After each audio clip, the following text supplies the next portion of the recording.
আল্লাহ নবী বলেছিলেন, এ আয়েশা রে, ময়দানে মাশরটা তো কঠিন জায়গা হবে, যে কঠিন দিনেতে কেউ কারো দিকে তাকাবার মতো ক্ষমতাটাও পাবে।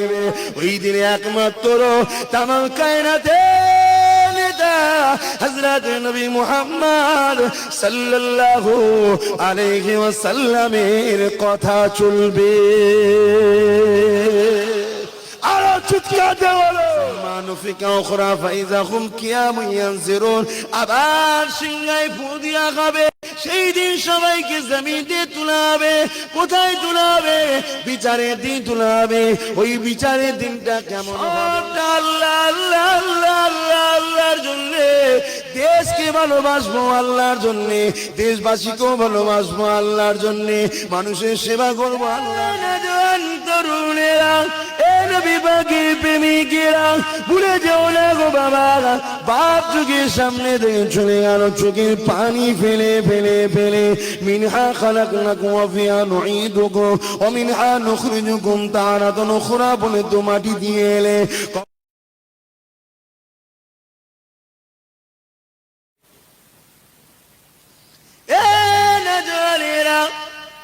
আসুন, আমার নবী একটা ওয়াজ করেছিলেন সাহাবা হুজুরদের শিক্ষার জন্য।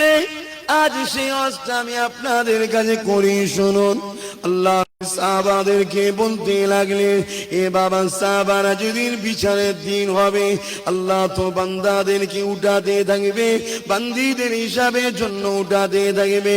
ওই দিনেতে এমন সময় কঠিন দিন হবে, এ যুবকেরা আর একটু শূন্য সাইডে গিয়ে প্রথম বলে ময়দানে মাশরটা কেমন হবে ওটা একটু জানে। কেননা অন্যায় করার আগে, ভুল করার আগে বাবারা শুনে রেখে দাও, ময়দানে মাশরের কথা একটু জেনে রেখে দাও। কেউ দুনিয়া জমিনে চিরস্থায়ী থাকবে না। দাদু এসেছে চলে গেছে, দাদি এসেছে চলে গেছে, নানা এসেছে চলে গেছে, নানি এসেছে চলে গেছে। এই দুনিয়ার জমিনে কেউ থাকবে না, সবাইকে একদিন যেতে হবে। সুম্মা নুফিকা উখরা ফাইযা হুম কিয়ামুন ইয়ানজিরুন, আবার সিংহায় ফু দিয়া খাবে। সেই দিন সবাইকে জমিনে তুলাবে। কোথায় তুলাবে? বিচারের দিন তুলাবে। ওই বিচারের দিনটা কেমন হবে? মাথার এক বেগটা ইখতিলাফ, এক হাত উপরে আল্লাহ সূর্যকে নামিয়ে দেবে।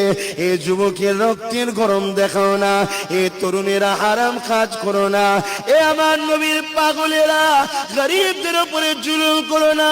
কেননা ময়দানে মাশরটা এত কঠিন দিন হবে, সেই দিন কোনো ছায়া থাকবে না, শুধুমাত্র আল্লাহর সাজিমের ছায়া থাকবে। আল্লাহর সাজিমের ছায়া 7 শ্রেণীর মানুষ পাবে।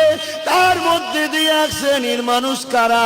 যারা নাকি নাই প্রতিষ্ঠিত করবে, অর্থাৎ নেতৃত্ব পাবে, নেতা হবে, প্রধান হবে, এমএলএ হবে, মন্ত্রী হবে, গ্রামের সদস্য হবে, জনপ্রতিনিধি হবে। হওয়ার পরে যদি সে জনগণকে ইনসাফ নাই দিয়ে পরিচালনা করে, আমার আল্লাহ ওই বান্দাকে আরশে আজিমের ছায়া দেবে। তাহলে নেতা হবেন না? কথা বলছেন না কেন? জনপ্রতিনিধি করবেন না? কিন্তু ন্যায়ের সাথে, ইনসাফের সাথে করলে কি হবে? দুনিয়াতেও সম্মান পেলাম, আর আখিরাতে আল্লাহর আরশের ছায়া পাবো। ঠিক না? তো ঠিক। কাজটা খারাপ? জনপ্রতিনিধি করা খারাপ? গ্রামের সদস্য হওয়া, প্রধান হওয়া, এমএলএ হওয়া খারাপ? কে বলেছে খারাপ? কিন্তু হয়ে যদি চোর হয়, চাল চোর, গম চোর, আলু চোর, চট চোর, এইসব চোরেরা চলছে না? যেখানে শুধু বলছে চোর চোর চোর। কি চোর রে বাবা? শুধু বলছে গোডাউন গোডাউন গোডাউন, শুধু চাল ভর্তি। এই করোনার সময় দেখেন, শুধু গোডাউনে চাল পাওয়া যাচ্ছে, গরিব খেতে পায়নি, ওইদিকে শুধু চালের ছড়াছড়ি যাচ্ছে। এরকম চুরি করলে হবে? এই চোরই যদি করেছো তাহলে তো জাহান্নামে যেতে হবে। সেই প্রশিক্ষণটা না দিয়ে কারো হাতে দায়িত্ব দিলে, সে যদি গন্ডগোল করে ফেলে, আব্বাস সিদ্দিকীকে আল্লাহ ছেড়ে দেবে? কেন? আমি ধরুন ইনার হাতে দায়িত্ব দিলাম, কত বলছেন দায়িত্ব, ইনি যদি গন্ডগোল করে আল্লাহ আমায় ছেড়ে দেবে নাকি? আমাকেও তো ধরবে। আপনারা যাকে যাকে দায়িত্ব দিয়েছেন তারা যদি গন্ডগোল করছে না করেন, তাহলে আপনাদের কি অবস্থা হবে? হ্যাঁ, ওই জন্যে বাপ তওবা করুন, যা হয়েছে হয়েছে, ফিরে আসুন। বাবা আমরা অত বুঝি না, আমাদের সবকিছু যখন আব্বাস সিদ্দিকীর সাথে, আমাদের রাজনীতিটাও আগামী দিন আব্বাস সিদ্দিকীর সাথেই হবে। কি হবে? তো হবে তো। আল্লাহকে সাক্ষী রেখে হাত তুলে বলুন হবে তো।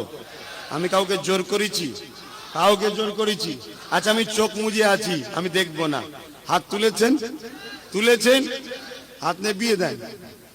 আমি দেখেছি, আমি দেখেছি যে হুজুরের সাথে একটা মৌখিক খাতির আছে, না দেখলে একটা কেমন, না তুললে তাই হয়তো তুলে ফেলেছি। এই আমি কাউকে দেখেছি? চোখ মুজে নিয়েছি। আমাকে দেখিয়ে লাভ নেই বাবা। কেননা নবী আমার জানিয়ে দিলেন, মান আহাব্বা লিল্লাহ ওয়া আবগাদা লিল্লাহ ওয়া আতা লিল্লাহ ওয়া মানা লিল্লাহ।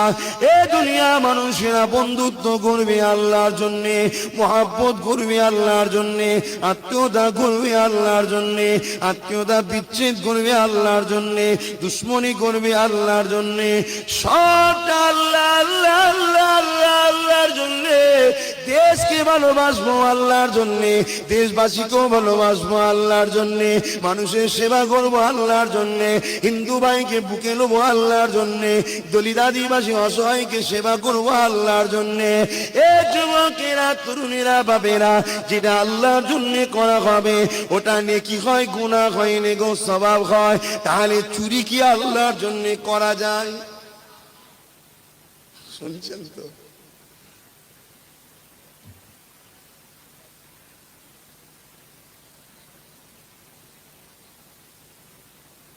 কি মিছিল হচ্ছে? হ্যাঁ,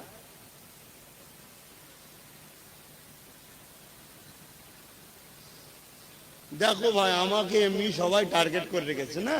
এখন দেখা যাচ্ছে তোমাদের মধ্যে, তোমরা সব হয়তো ভালোবেসে বসে আছো, কেউ একজন সেজে ঢুকে পিছনের রসুন গাছ তুলছে।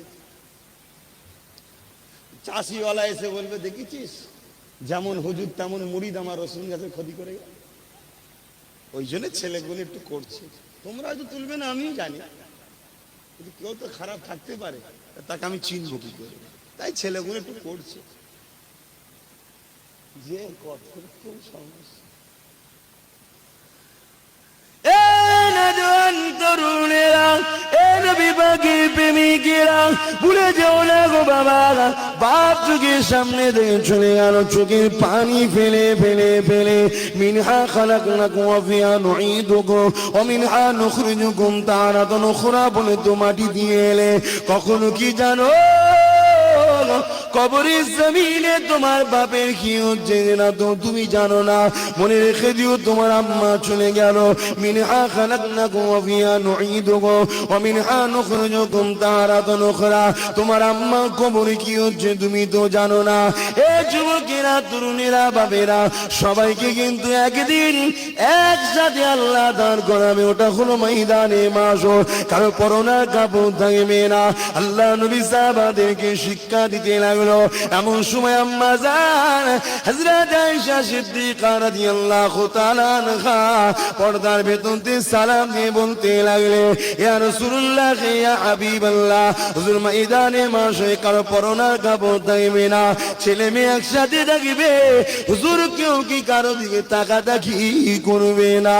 আল্লাহ নবী বলেছিলেন, এ আয়েশা রে,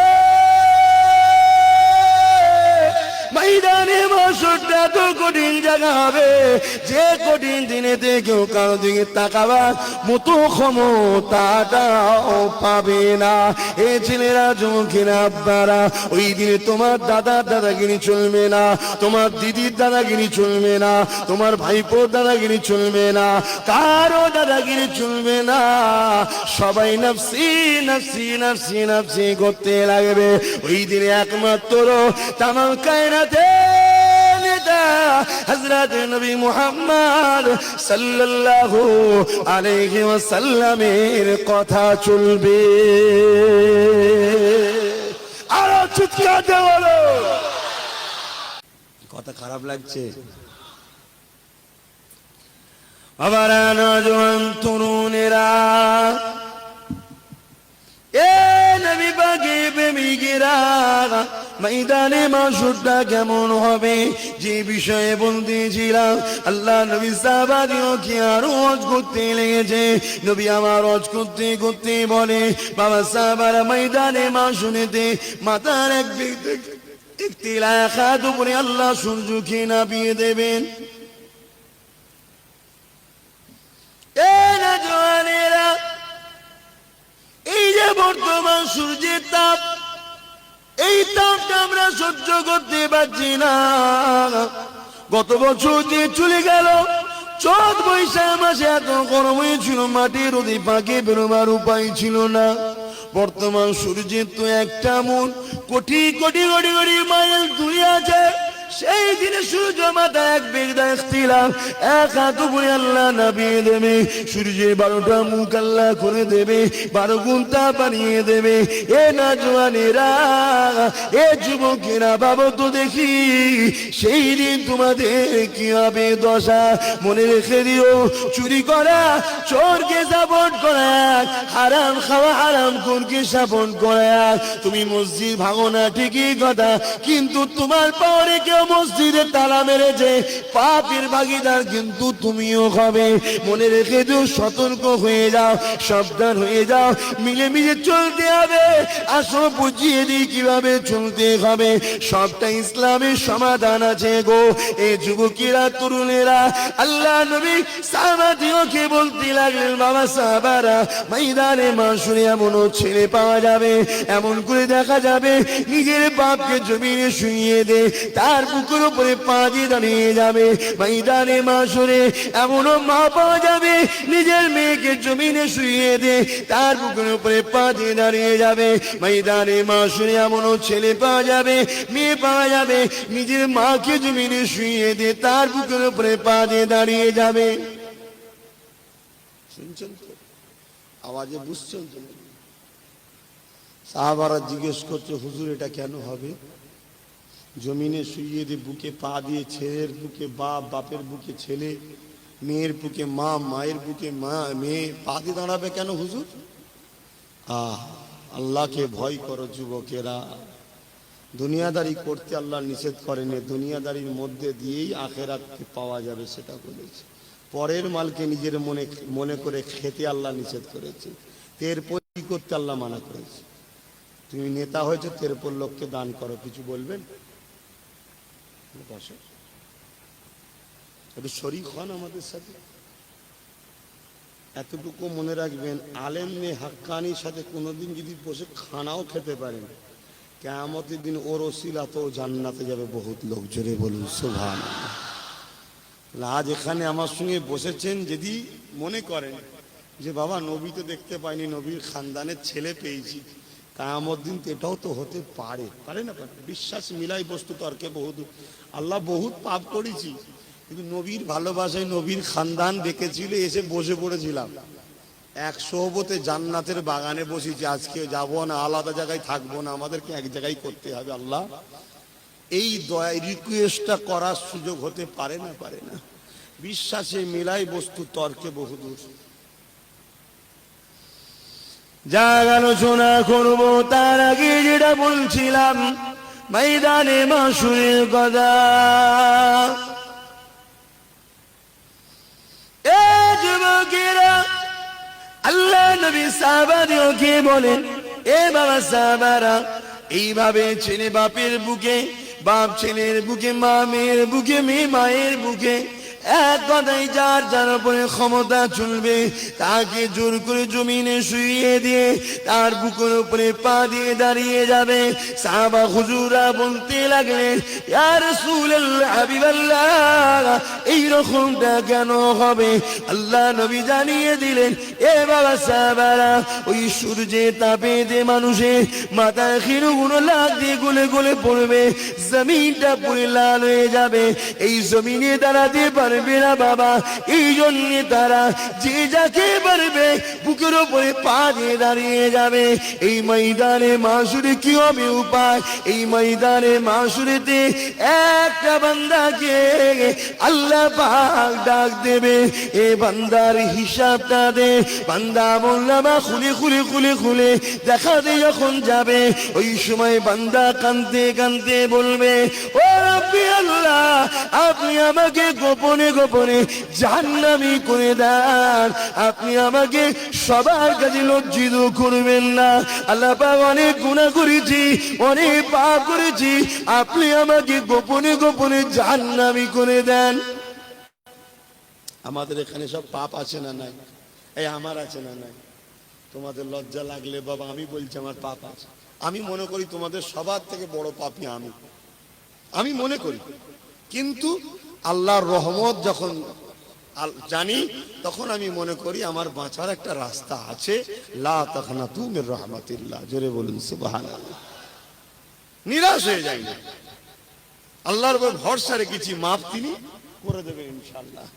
কিন্তু পাপী আমিও। এবারে বলুন, আমি হুজুর তো, সবাই হুজুর, ভাইজান, বাবাজি ভালোবাসেন। কিয়ামতের দিনে যদি আমার পাপটা আপনাদের সামনে বলা হয়, কত লজ্জার ব্যাপার না? ওই জন্যে তখন বান্দা বলছে, আল্লাহ আপনি আমাকে সবার কাছে লজ্জিত করবেন না, আমাকে গোপনে জাহান্নামে দেন। এখানে অনেক ছেলে আছে এমন পাপ করেছি আমরা, যে নিজের মা বাপ জানে ঘর থেকে বার করে দেবে। স্ত্রী স্বামীকে ডাকবে না, স্বামী স্ত্রীকে ডাকবে না। আল্লাহ সেই পাপগুলো জানে না, সব চেপে রেখে দিয়েছে। তো ময়দানে মাশর যদি ঘোষণা করা হয়, বেউজ্জুদির ব্যাপার না, বেউজ্জুদির ব্যাপার না। তাই বান্দা বলছে, আল্লাহ আপনি আমাকে গোপনে জাহান্নামে দেন, আপনি আমাকে জান্নাত দিতে হবে না, জাহান্নাম। আল্লাহ বলে, বান্দা আমার রহমত থেকে নিরাশ হোস না। আমি যেটা বুঝাতে চাইছি, আমার রহমত থেকে নিরাশ হোস না। বান্দা তোর আমলনামা দেখা, আল্লাহ পাক কুদরতি ভাবে আমলনামা দেখবে শুধু পাপ আর পাপ, পাপ আর পাপ, গুনাহ আর গুনাহ। একটা ভালো কাজ পেয়েছে কি?